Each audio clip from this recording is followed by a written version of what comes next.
ধ্বন্ত অজ্ঞান ধ্বন্ত বিধ্বংস কোটি সূর্য সমপ্রভা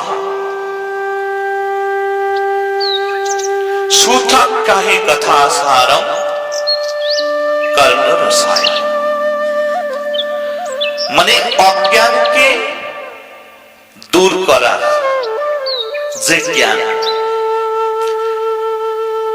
কাল গাল গ্রাসত্র সহস্র না সহে তবে, মানে কাল রূপী সর্প, কাল মানে সময়, সময় রূপী সর্প যেমন আমাদের জীবনকে গ্রাস করে নিচ্ছে, মানে সময়কে, আমাদের যে আয়ু, আমাদের যে সময় দিয়েছে, এটাকে সকল সময় গ্রাস করে নিচ্ছে, সকল সময় হরণ করছে। তাই এই সময় জীবের মুক্তির কারণ কি, কিভাবে জীবের মুক্তি হবে, মানে কালের মুখে পড়ে থাকলে পরে তার থেকে বেরোনোর উপায় কি, তাই আপনি আমাদের কৃপা করে বলুন। এবং গুরুদেবের কাছে, মানে আমরা সকলে আপনাকে গুরু স্বরূপ জেনে আপনার চরণে শরণ নিলাম। গুরুর কাছে এমন জ্ঞান আছে যে জ্ঞানের দ্বারা পূর্ণরূপে জীবের কল্যাণ হয়। যেমন চিন্তামণির লোক সুখম সুরদু স্বর্গ সম্পদম, চিন্তামণি যদি কেহ পায়, সেই চিন্তামণির কাছে যাহা চিন্তা করবে সে সেই বস্তু পাবে। স্বর্গে যদি পারিজাত বৃক্ষ কেহ পায়, মানে কল্প বৃক্ষ যদি কেউ পায়, সেই কল্প বৃক্ষের ছত্র ছায়ায় বসে যা ভাবনা করবে তাই পাবে। কিন্তু এই দুটোর মধ্যে ক্ষমতা নেই যে ভগবানকে প্রাপ্ত করিয়ে দিবে, ভগবত দর্শন করিয়ে দিবে। মানে জাগতিক জগতের যে সুখ বিলাস ভোগ, এইগুলো সব তিনি দিতে পারেন, কিন্তু এই দুজনের মধ্যে এমন ক্ষমতা নাই যে সে ভগবানকে প্রাপ্ত করিয়ে দিতে পারে। সে কার কাছে ক্ষমতা আছে? প্রচ্ছতে গুরুকৃত বৈকুণ্ঠম যোগী দুর্লভ। মানে গুরুদেব যদি কৃপা করে তাহলে অপ্রাপ্ত বস্তু যে, মানে ভগবান, তাকে প্রাপ্ত করিয়ে দিতে পারে, যে যোগীদের জন্য দুর্লভ। মানে যুগ যুগ ধরে যারা যোগ তপস্যা করছে তাদের কাছেও যে দুর্লভ বস্তু, তাকে প্রাপ্ত করিয়ে দিতে পারে গুরুদেব যদি চায়।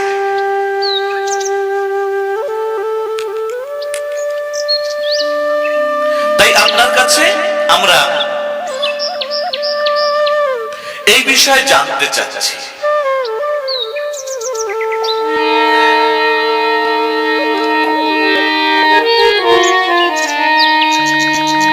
কোথায় গেল আমাদের?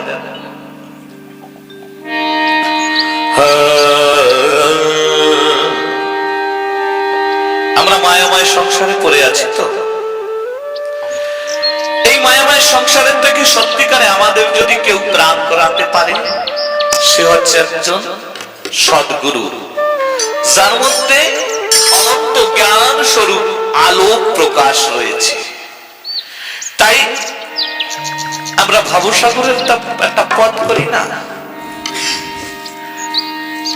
রীতি কন্দর তামস ভাস্কর হয়ে তুমি বিষ্ণু প্রজাপতি শঙ্কর হয়ে। মানে হৃদয় রূপী গুহার মধ্যে যে অন্ধকার ভরা রয়েছে, সেই অন্ধকারকে কে দূর করতে পারে? ভাস্কর স্বরূপ। মানে ভাস্কর মানে সূর্যের এক নাম। সূর্য যেমন এই জাগতিক জগতের অন্ধকারকে উদ্ভাসিত হয়ে আলোকিত করে, তেমন সূর্য সম গুরুদেবের যে জ্ঞান আমাদের মধ্যে যদি প্রবেশ করে, তাহলে কিন্তু আমাদের অজ্ঞানতা দূর হয়ে যায়। আর অজ্ঞানতা যদি দূর হয়, তাহলে ভগবত কৃপা করুণা আমাদের নেমে আসে।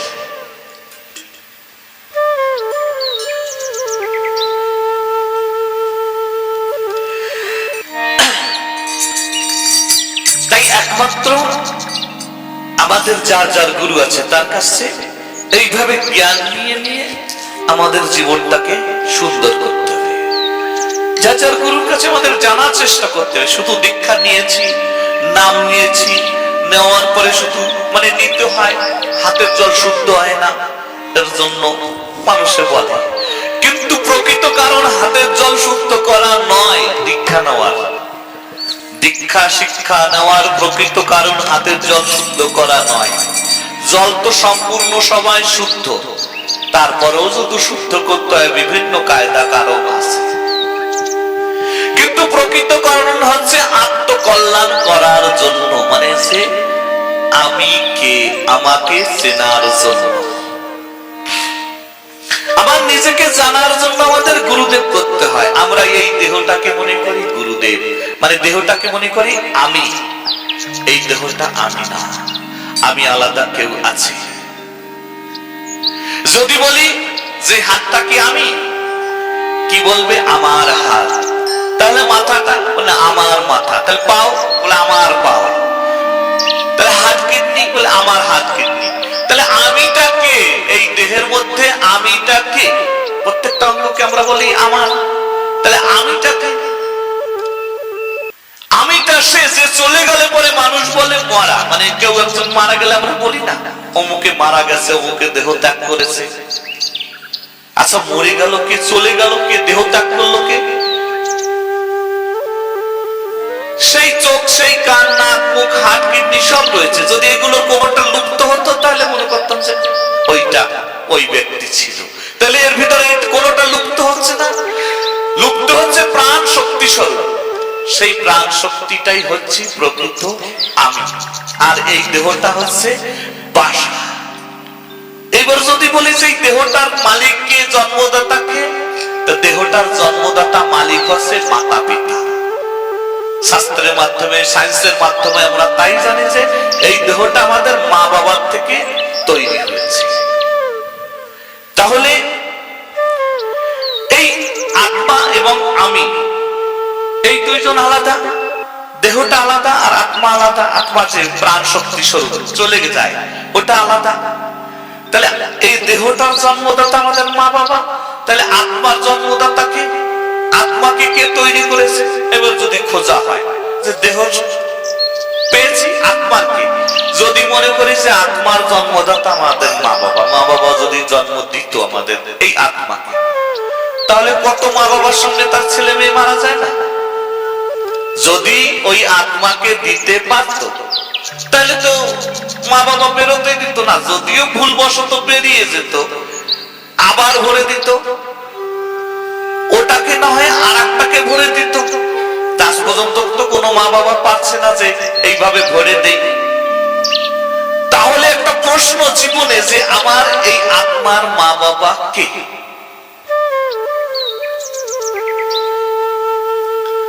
বড় প্রশ্ন না, আত্মার মা বাবা কি? আমি। আত্মার মা বাবা পরম পিতা পরমেশ্বর ভগবান, যাকে জানার জন্য আমরা বসেছি, যাকে জানার আমরা চেষ্টা করছি। এই একটা লক্ষ্য যদি আমাদের থাকে, তাই একদিন এক জায়গায় এসে সাক্ষাৎকারে শুনছি, বৈজ্ঞানিকরা বসেছে, বৈজ্ঞানিক সঙ্গে সাক্ষাৎকার করছে এক রিপোর্টার। তো বিভিন্ন কথার মাধ্যমে একটা কথা বলছে যে আপনারা ভগবান মানেন না কেন? বৈজ্ঞানিক বলছে, কে বলেছে ভগবান মানে? বলে আমরা ভগবান মানি। বলে আপনারা তো বলেন যে ভগবান নেই। বলে যদি বৈজ্ঞানিকরা এই জগতে সাধারণ মানুষের মধ্যে শ্রেষ্ঠ পথ, বৈজ্ঞানিক যদি বলে যে ভগবান আছে, তাহলে ওই ভগবানের প্রমাণ দিতে দিতে বৈজ্ঞানিকের যে মেন উদ্দেশ্য, মূল উদ্দেশ্য, ওটাকে হারিয়ে যাবে। কেন এই জাগতিক জগতের লোকে ছিঁড়ে খাবে যে ভগবান আছে, তুমি প্রমাণ করে দেখো। ওর জন্য সোজা বলে যায় নাই, তাহলে কেউ আসবে না। তো সেই বৈজ্ঞানিক মশাই বলছে যে বৈজ্ঞানিকরা হচ্ছে পাগল। বলে কেমন কথা বলে? এই জগতে বৈজ্ঞানিকরা হচ্ছে শ্রেষ্ঠ পদে, তাদের বলেন পাগল। বলে হ্যাঁ, পাগলই তো। যদি পাগল না হবে তাই ভাববে কেন গাছের শিকড় নিচের দিকে যায় কেন? গাছে ফল ধরে কেন? পাখি ওড়ে কেন, গাছ আহার বিহার করে কি করে। তো বলছে শোনো, যারা আমরা ভালো মানুষ তারা কি এরকম উল্টা পাল্টা ভাবনা ভাবি? আমরা এগুলোকে আমরা উল্টা পাল্টা ভাবনা ভাববো না? পাগল না ওই গাছের শিকড় নিচের দিকে যায় কেন, এগুলো কি ভালো মানুষে ভাবে? তো বৈজ্ঞানিকরা ভাবে, ভেবে ওই জিনিসে ডুবে যায়, ডুবে একেবারে ওর অন্তিম দেখে তারপরেই তারা ফেরে। এর জন্য অনেক বৈজ্ঞানিকের তো বিবাহ হয়নি, মানে অন্যদিকে চিন্তা করার সময়ই নেই তাদের। কে কি বললো, কে পাগল বললো না কি বললো, সব দিক দিয়েও তাদের কোনোদিন ধ্যান নেই। এই একটা লক্ষ্য যদি আমাদের আসে, বৈজ্ঞানিক যেমন ভাবে যে গাছের শিকড় নিচের দিকে যায় কেন, খোঁজ করতে হবে। তাহলে আমি কে, যদি এই একটা প্রশ্ন আমাদের জীবনে আসে, তাহলেই আমাদের কল্যাণ, আমাদের জীবনের কল্যাণ করার চেষ্টা জানাবে। তার জন্য যে জানে তাকে ধরতে হবে। তাই এই আধ্যাত্মিক জগতে এই বিষয় কারা জানে? গুরুদেব। তার কাছ থেকে এই আত্মকল্যাণ, মানে আমার নিজেকে চেনার জন্য, আত্মসাক্ষাৎকার করার জন্য গুরু করতে হয়, হাতের জল শুদ্ধ করা না। এবার দীক্ষা নিয়ে অনেকে তো ভুলেই গেছে গুরুদেবের নাম কি, মন্ত্র তো পড়ে থাকে, মন্ত্র দিয়েছে জপ করে না। মন্ত্র যদি এখন ঘরের ভিতরে নিয়ে আলমারিতে ভরে রাখে, আচ্ছা যদি কোনো বীজ দেওয়া হয়, একটা আমের বীজ দিলাম বা কোনো সবজির বীজ দিলাম, এখন যদি আলমারিতে নিয়ে ঘরে তালা দিয়ে রেখে দেয়, তা গাছ হবে? ফল দিবে? ছায়া দিবে? দিবে না। ওকে লাগাতে হবে, সময় সময় মতন জল সার দিতে হবে, যত্ন করতে হবে, তারপরে একদিন ছায়া দেবে, একদিন ফল দিবে, তাই না? তাহলে গুরুদেব যে বীজ মন্ত্র দিয়েছে আলমারিতে ভরে রাখছি, মনে নাই, তাহলে গুরুদেবের যে কৃপা করুন আমরা পাবো কি করে? আমরা বলবো যে গুরুদেব তো করছি, দীক্ষা নিয়েছি, গুরুদেবের কৃপা হয় না, করি না তো। ওটাকে যত্নই করা হয়নি কোনোদিন, ওটা জল দেওয়া হয়নি, সার দেওয়া হয়নি, মানে ধ্যান করা হয়নি, জপ করা হয়নি। যদি ধ্যান জপ করে যে যে সম্প্রদায়ই হোক না কেন, যার যেই গুরুদেব থাকুক না কেন, সেই মন্ত্রের ক্ষমতায় তার ফল ফলবেই ফলবে, একেবারে গ্যারান্টি। তবে আমরা জপই করি না। অনেক অনেক মানুষ আছে তার গুরুদেবের নাম মনে নেই, যাই তো অনেক জায়গায় শুনি মনে নেই, দীক্ষা শিক্ষা না মনে নেই। এর জন্য যারা দীক্ষা নিয়েছে তারা মনে করার দরকার, আর যারা ভুলে গেছে আবার তারা তার গুরুদেবের কাছ থেকে মনে করে নেবে, বা গুরুদেব যদি বলে যে গুরু ভাইয়ের কাছ থেকে জেনে নেওয়া যায়, গুরু বোনের কাছ থেকে, তাহলে জেনে নিবে, এইটাকে করবে, তাহলেই আমাদের জীবনের কল্যাণ হবে, নতুবা নয়। আর যারা গুরু না করেছে তারা তার যোগ্য মতন গুরু খুঁজে, যে যে সম্প্রদায় আছে না কেন, সেই সম্প্রদায় থেকে গুরু, যোগ্য গুরু দেখে গুরু গ্রহণ করে, এইভাবে নিজেকে চেনার চেষ্টা আমাদের করতে হবে। এই নিজেকে চেনার জন্য এই সনকাদি ঋষিরা প্রশ্ন করেছে। তাই গুরুদেবকে বলেছে, গুরু মিনতি আমার, জানাই তব রঙ্গ পায়। গুরু মিনতি আমার, জানাই তব রঙ্গ পায়। জীবনে মরণে দিনে, জীবনে মরণে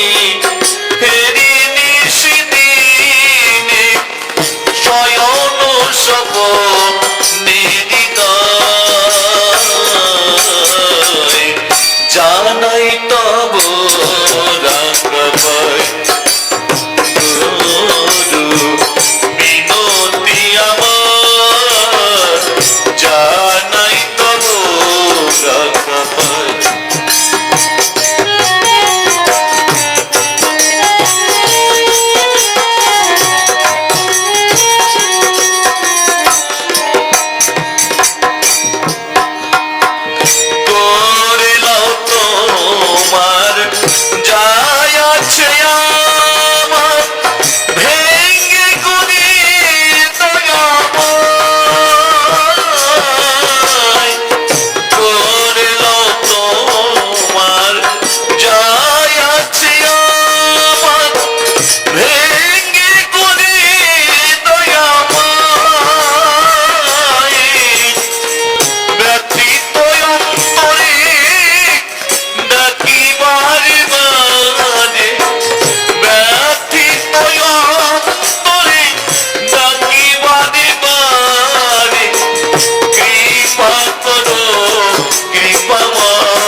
যা আছে আমার, আছে কি?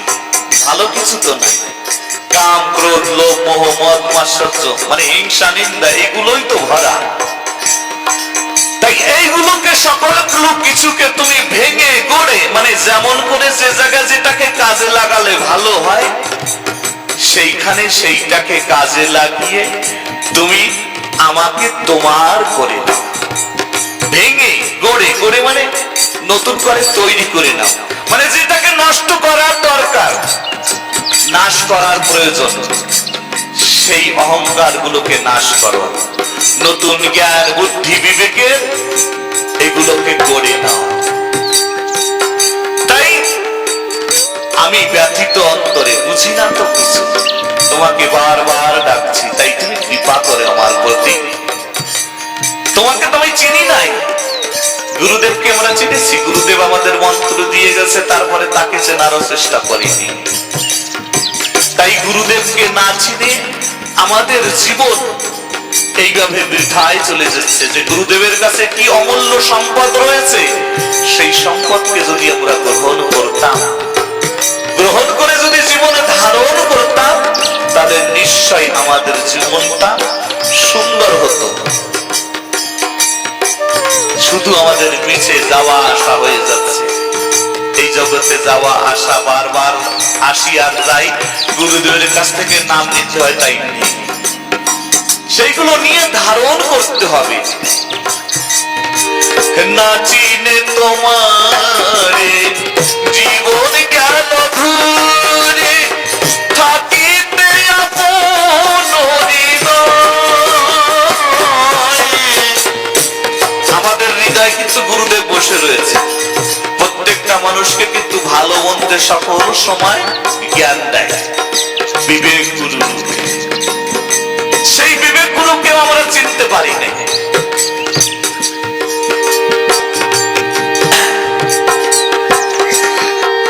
না চিনে তোমারে জীবন গেল ঘুরে, থাকিতে আপন হৃদয়ে।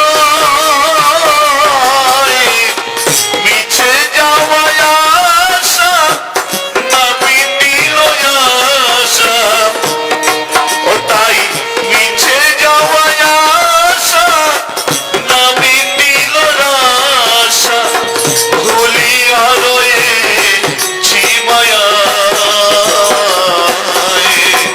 জানাই তব রাখাময় গুরু, মিনতি আমার, জানাই তব রাখাময়।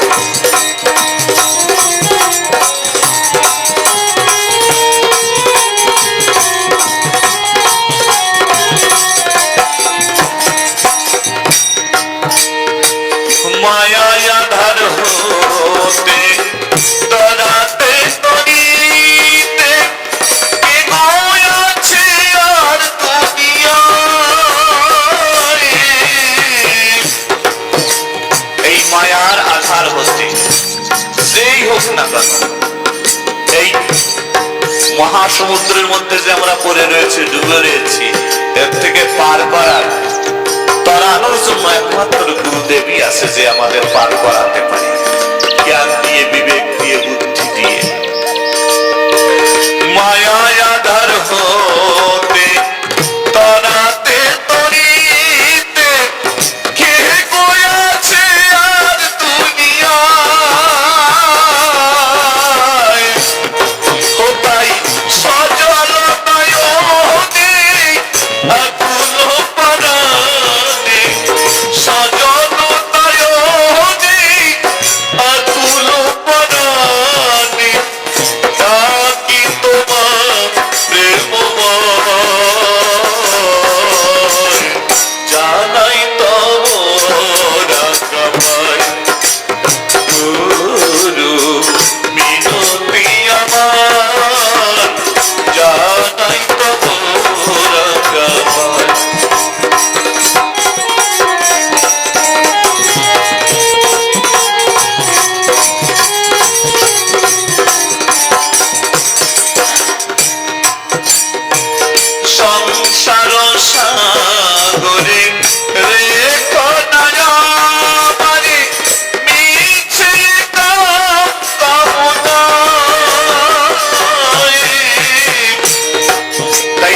কাছে প্রার্থনা করি গুরুদেব, এই সংসার সাগর রূপে যে হাবুডুবু খাচ্ছি, তাই এই সংসার সাগরের নিচে কাম কামনার মধ্যে আমাকে আর বেঁধে রেখো না, এর থেকে তুমি মুক্ত করে দাও।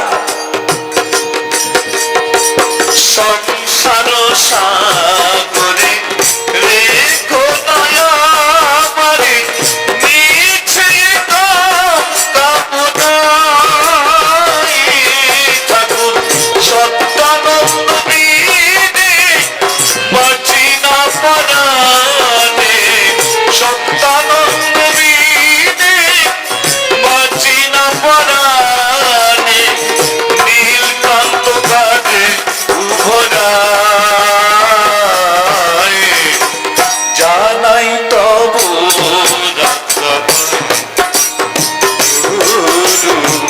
মিনতি আমার, জানাই তবু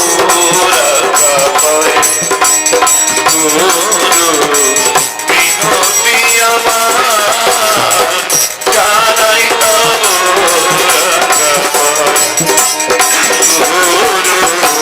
মিনতি আমার, জানাই তবু জানাই তবু